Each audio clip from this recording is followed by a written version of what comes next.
तो कैसे हैं आप लोग? आशा करता हूँ बहुत अच्छे होंगे, घर पे होंगे और स्वस्थ होंगे। तो आज की इस वीडियो में हम लोग हिंदी के इम्पॉर्टेंट लॉन्ग क्वेश्चन को देखने वाले हैं। आप लोग बहुत ज़्यादा कमेंट कर रहे थे कि सर इस बार हिंदी में कौन इम्पॉर्टेंट समरी हो सकते हैं। तो आज की इस वीडियो में हम लोग इसी चीज़ पे बात करने वाले हैं।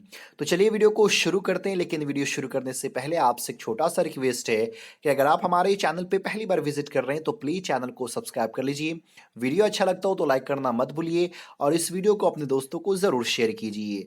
तो जैसा कि आप सबको मालूम है कि हिंदी में टोटल सब्जेक्टिव क्वेश्चन जो रहता है वो 6 क्वेश्चन रहता है। 1 to 6 है ना। सब्जेक्टिव में टोटल 6 क्वेश्चन होता है हिंदी में। इंग्लिश में 7 क्वेश्चन होता है, उर्दू में भी 7 क्वेश्चन होता है, लेकिन हिंदी में सब्जेक्टिव में सिर्फ 6 क्वेश्चन होता है।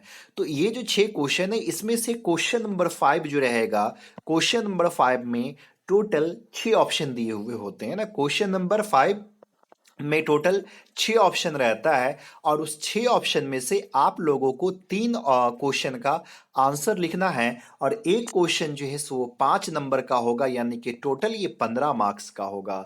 जो लॉन्ग आंसर टैब जो क्वेश्चन रहेगा, यानी कि इसमें समरी हम लोग को जो है सो लिखना होता है। तो 6 ऑप्शन जो रहेगा तो 6 में से कोई 3 आप लोग को बनाना है। तो बात याद रखिएगा, इस 6 में से सभी क्वेश्चन सारांश नहीं रहेगा, समरी नहीं रहेगा। 3-4 समरी पूछा जाता है, कभी कभी 3 रहता है, कभी कभी 4 पूछ दिया जाता है।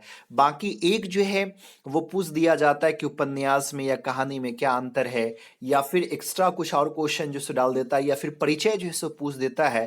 तो आप लोग को उतना नहीं जाना है, बस समरी को देख लेना है कि कौन कौन सी इंपॉर्टेंट समरी है और उसको आप लोग अच्छे से पढ़ लीजिए और अपने लैंग्वेज में, अपने शब्दों में उसको जो है सो लिख दीजिए। तो चलिए मैं समरी ही बताऊंगा आप लोग को कौन कौन सा इंपॉर्टेंट समरी है। परिचय को नहीं बताने के लिए जा रहा हूं, क्योंकि अगर ऑब्जेक्टिव क्वेश्चन आप लोग याद किए हुए हैं तो किसी भी परिचय को आप लोग ऐसा ही सॉल्व कर सकते हैं। जैसे कि आप बातचीत है, बातचीत के जो लेखक हैं, निबंधकार हैं बालकृष्ण भट्ट। तो पूछ दिया जाएगा बालकृष्ण भट्ट के बारे में आप क्या जानते हैं, या बालकृष्ण भट्ट का परिचय लिखिए। तो आप जो उसके बारे में याद किए हुए, उनके जन्म तिथि के बारे में, उनके निधन के बारे में, उन्होंने कौन कौन सी रचनाएं लिखा है, इन सारी चीज को मेंशन करना है।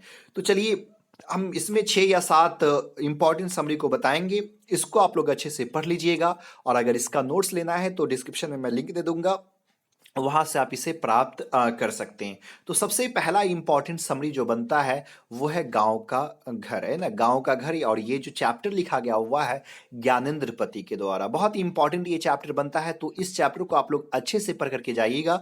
देखिए हिंदी आपका लैंग्वेज है, हिंदी आप लिखना जानते हैं, पढ़ना जानते हैं, समझना जानते हैं, तो आपको रटने की जरूरत नहीं है। बस एक बार आप जो है सो अच्छे से चैप्टर को पढ़ लीजिए और यहाँ पे जो मैं दिया हूँ बहुत ईजी लैंग्वेज में दिया हूँ, आप पढ़ करके बड़ी आसानी से समझ लेंगे। बस इसको पढ़ लीजिए और अपने शब्दों में बोर्ड एग्जाम में लिखने की कोशिश कीजिए। अगर अपने शब्दों में आप लिखते हैं तो एग्जामिनर आपको ज्यादा नंबर देगा, क्योंकि एग्जामिनर समझ रहा है कि बच्चा रटा नहीं है, किताबी लैंग्वेज को नहीं लिख रहा है, बल्कि अपने लैंग्वेज में लिख रहा है, तो आपको मार्क्स जो है अच्छा मिलेगा।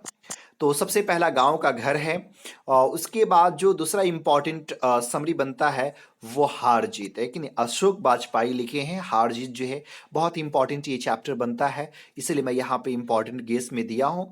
तो हार जीत आप लोग को देख लेना, बहुत ही सिंपल सा चैप्टर, कोई टफ चैप्टर नहीं, चाहे वो गांव का घर हो चाहे ये हार जीत हो। तो हार जीत अशोक बाजपेयी ने लिखा है, इसको आप लोग पढ़ लीजिए कि युद्ध जो होता है वो युद्ध किस लिए होता है, कौन कितने सैनिक जाते हैं, कितने बच करके आते हैं, आखिरकार हमारी जीत होती है या हार होती है किसी को मालूम नहीं, लेकिन सब उत्सव मनाते हैं, खुशियां मनाते हैं।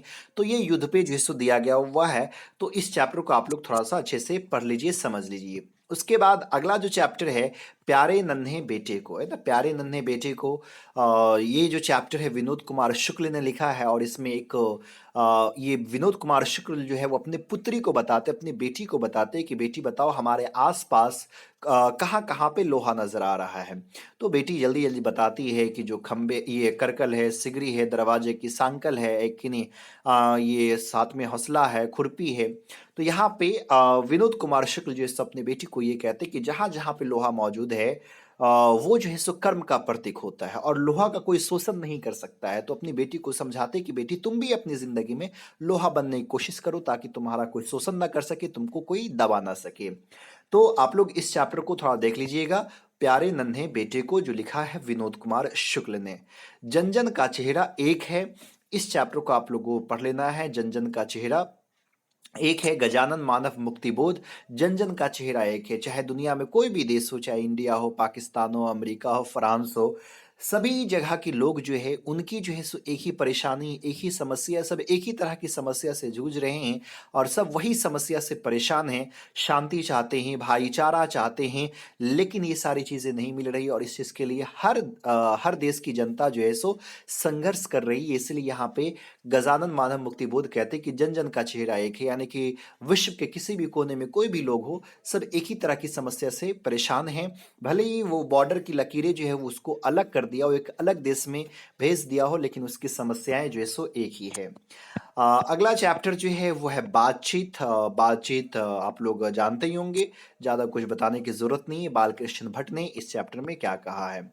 संपूर्ण क्रांति को आप लोग देख लीजिएगा, बहुत ही इंपॉर्टेंट चैप्टर है। बीवीआई है संपूर्ण क्रांति, जो जयप्रकाश नारायण ने लिखा है कि नहीं, संपूर्ण क्रांति।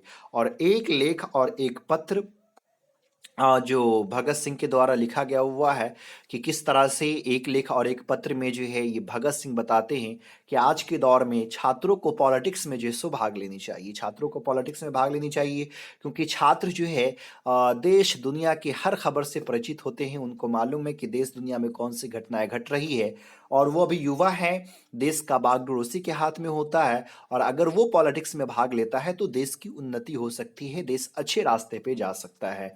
तो यहाँ पे जो है सो इस चीज़ के बारे में बात करते हैं। रोज कहानी को आप लोग को देख लेना है। तो ये इतना जो है सो आप लोग को देखना है। रोज कहानी ये जो लिखा गया हुआ है सच्चिदानंद हीरानंद वतास्यानंद आगे के द्वारा, तो इसमें आप लोग शायद पढ़े ही होंगे। आत्मकथा शैली में जो है सो ये कहानी जो है सो लिखी गई है, किस तरह से शादी के बाद एक औरत की दुर्दशा जो है सो बदल जाती है। शादी से पहले एक लड़की कितना खुश मिजाज होती है, कितनी खुली जिंदगी जीती है, लेकिन शादी के बाद जो है एक बंद कमरे में किस तरह से उसकी जिंदगी जो है सो खत्म होती है, वो इस चीज़ में बताया गया हुआ। इस कहानी के जरिए से मालती की कहानी जो है सो बताई गई हुई है। तो ये जो कुछ इम्पॉर्टेंट समरी है, इम्पॉर्टेंट चैप्टर है, इसको आप लोग अच्छे से पढ़ ले। और इसको अगर पढ़ लेते हैं ना तो जो शॉर्ट क्वेश्चन है, जो बोर्ड एग्जाम में शॉर्ट क्वेश्चन पूछा जाता है, वो भी आपका जो है सो सॉल्व हो सकता है। क्योंकि ये शॉर्ट क्वेश्चन भी 10 नंबर का होता है। तो अब क्वेश्चन आंसर रटिए मत, याद मत कीजिए, आप एक चैप्टर को पढ़ लीजिए, चैप्टर को अच्छे से समझ लीजिए, आराम से वो शॉर्ट क्वेश्चन जो है सो सॉल्व हो जाएगा। हिंदी है, हिंदी आपको लिखने आता है तो रटने की जरूरत जो है सो नहीं है। तो बस चैप्टर को अच्छे से पढ़ लीजिए, इससे आपका शॉर्ट क्वेश्चन भी सॉल्व हो जाएगा। शॉर्ट क्वेश्चन के साथ साथ जो है लाइन एक्सप्लेनेशन जो पूछा जाता है, यानी कि भावार्थ पूछा जाता है, वो भी आपका अच्छे से सॉल्व हो सकता है। तो इस इन इन सारे चैप्टर को आप लोग को अच्छे से पढ़ करके जाना है। उम्मीद करते हैं कि इससे आपका अच्छे से क्वेश्चन जो है सॉल्व हो जाएगा। तो उम्मीद करते हैं ये वीडियो आप लोग को अच्छा लगा होगा। अगर अच्छा लगा तो प्लीज़ वीडियो को लाइक कीजिए। चैनल पे अगर पहली बार विजिट कर रहे हैं तो चैनल को सब्सक्राइब कर लीजिए और अपने दोस्तों को इस वीडियो को ज़रूर शेयर कीजिए। फिर मिलते हैं अगले वीडियो में, तब तक के लिए बाय।